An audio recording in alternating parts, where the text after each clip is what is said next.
Okay, in the second video, I'm going to talk about two things. The first are the alternative for the other quotes that I got, and the second part of my presentation will be on what the timeline is going to look like. All right, so part one, I'm going to talk about the other contractors that I talked to, the ones that I'm actually presenting. The first two, ThyssenKrupp and Kone, are the two premium brands. They do primarily, really fancy, multi-million-dollar projects where they do hospitals. Doing 40-year-old buildings is not kind of the thing they do. ThyssenKrupp, when their sales guy, their associate showed up, he basically said, "Look, we don't look at any projects under $500,000," but we did the tour anyway. He did say that, I asked him to do a turnkey solution. They said that they don't do turnkeys, but they would allow our contractors to work under their insurance to save money. I don't know if it does or not. I sent them multiple email requests for a quote. I called them. By June 22nd, I was still waiting for a quote, and we did our survey on April 7th. They're clearly not interested. Kone, the other premium brand, came in at quoted $430,000 plus $50,000 for other contractors, so almost $500,000 for the entire system. Both ThyssenKrupp and Kone have their own proprietary control system, which to get spare parts is very expensive. Also, Kone is quoting a undersized elevator system. They're only doing 200 feet per minute. And they're only 2,000 pounds. My proposal for Paramount is also 200 feet per minute, slow, but we're doing 2,500 pounds, so a slightly larger payload. But still, more than twice the price for Kone versus Paramount.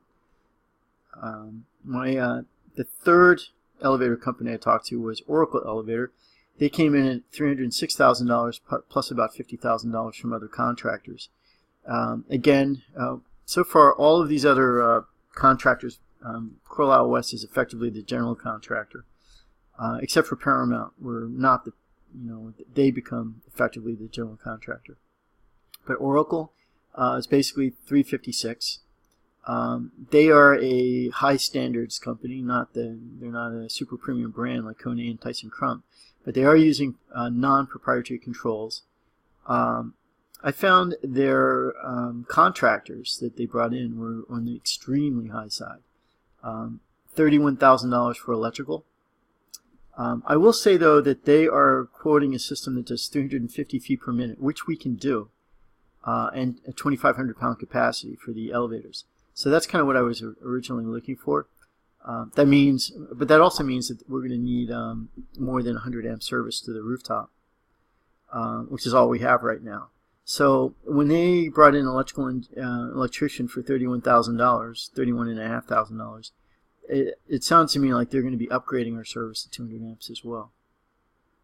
$11,000 for fire. Well, we're getting our fire done for free.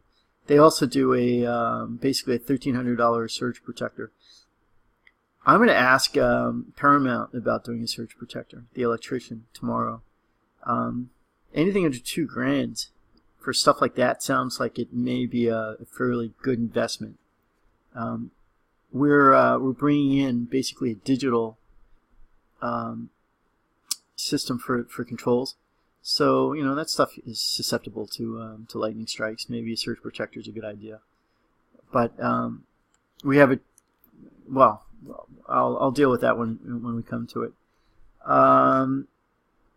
The fourth one on the list was a company called Suncoast Elevators. The president was a guy named Ray Rodriguez, who was a master mechanic, Tyson.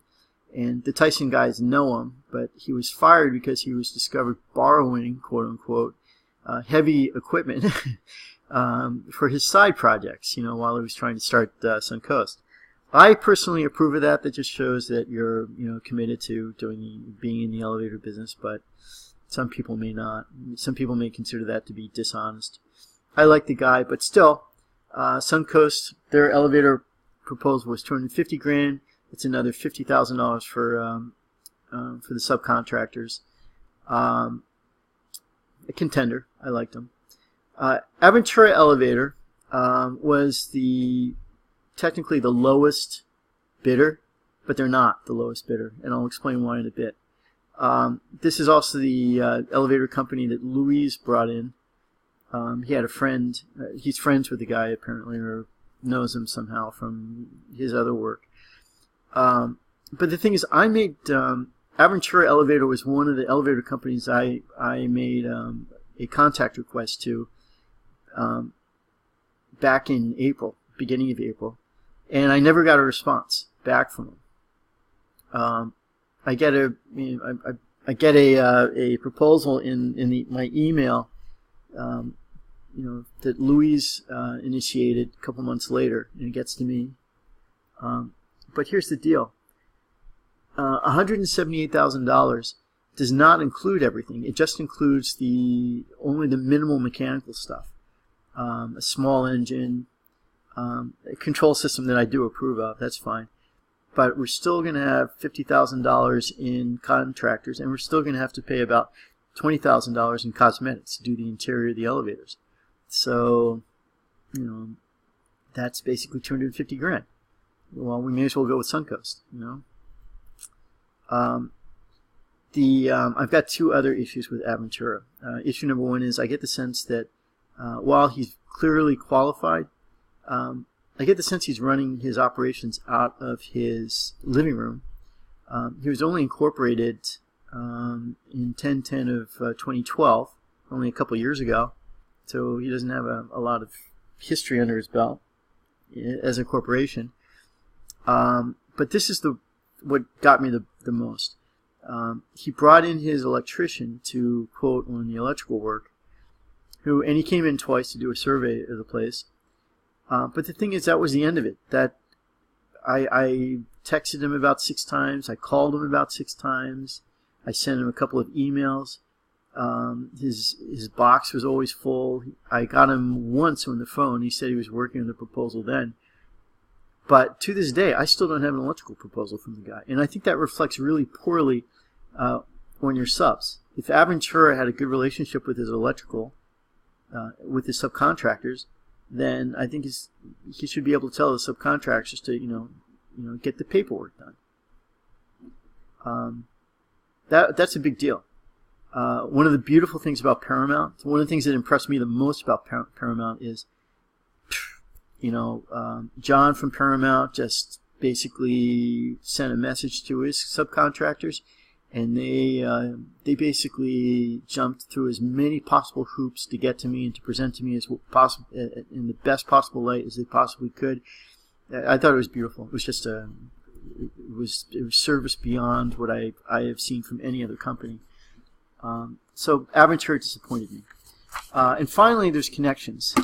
And Connections came in at $264 plus about $50,000 in subs. Good company, 15-man crew. One guy lives very local to us, and he'll probably be managing our project. They're just like everybody else. It's just like Paramount, but they're not offering the same services as Paramount. But I included the proposal anyway, nothing outstanding. All right, so that concludes the part about who the competition is. Clearly, Paramount is the least expensive. Clearly, they are delivering the most services. Clearly, they are the only company acting as effectively a general contractor. And they gave me the best impression of all the companies. Even if he came in with more money, I'd probably still pick Paramount. All right, now the second part of the presentation is the timeline. Week 1, we sign the contract, we pay our deposit. Say in this case, if it's with Paramount, the deposit check is $60,000. All right, the way this works is they look at, the elevator company looks at what sort of electrical service that we have in the building. In our case, we have 204 volt, 3-phase downstairs, an aluminum conduit going upstairs. Our breaker box downstairs is 200 amps, but upstairs it appears that we're only running 100 amp service. Okay, so oh, by the way, all of the other electrical contractors, with the exception of Oracle, we're going to leave our aluminum conduit in place and just finish the ends. I don't approve of that at all. If we're putting in new elevators, I want brand new copper lines, not old aluminum lines that, especially 40-year-old aluminum lines that spark and then burn. Apparently, the aluminum conduit lines were the reason why Coral Isle East had a fire up in their elevator room. They sparked and started burning, and the entire elevator system went down. They had to run auxiliary lines over the balconies. Crazy. I don't want that to happen. So it's a big deal that we replace the aluminum with copper. Okay, and Paramount is doing that. So week 1, pair deposit, $60,000 to Paramount if that's the direction we go. This initiates the engineering and the spec process to the engine company. The engine companies, oh God, it's I forgot the name of the company that we're getting right now, but it's one of the highest end brands. We have Imperial. We're going to be getting the other brand, but they're very comparable and both American made, but they're custom made. So they'll spec everything out. Factory will make it, but it takes about 10 weeks to get that done. So I'm saying week 1 we make the payment and begin the initiation process to order the engines and everything. Week number 6, the electrician, the fire, and the HVAC guys basically have 6 weeks to come in and do their work. So it should be finished by week 6. I mean, don't hold me to it, but that's effectively, kind of where I'm going. Week number 12, the engine equipment will arrive. That's when the crane comes in. Yes, we're getting a huge effing crane that'll be lifting everything up to the rooftop and dropping all the other stuff down. That's when our second $60,000 payment is due. That is also when the east elevator will be taken out of service. So we'll be running on one elevator, the west elevator. The interior of the eastern elevator will be redone, the new engines installed, the controls, everything will be done. By week 18, so basically 6 weeks, the east elevator is going to be taken out of service. The west elevators will be put back in service as new elevators. Week 24, the west elevators will be brought back on service. So now we're going to have, so 24 weeks later, we'll have both of our elevators done. Week 25, I've got a typo in my paper here. We'll do our final. Apparently it takes about 2 weeks to do 2 elevators, to do the final inspections. There's a lot of stuff that's got to be done.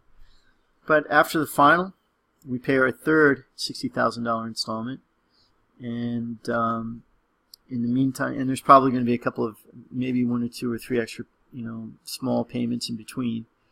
But that's effectively the schedule. So that is my second. That concludes my second video.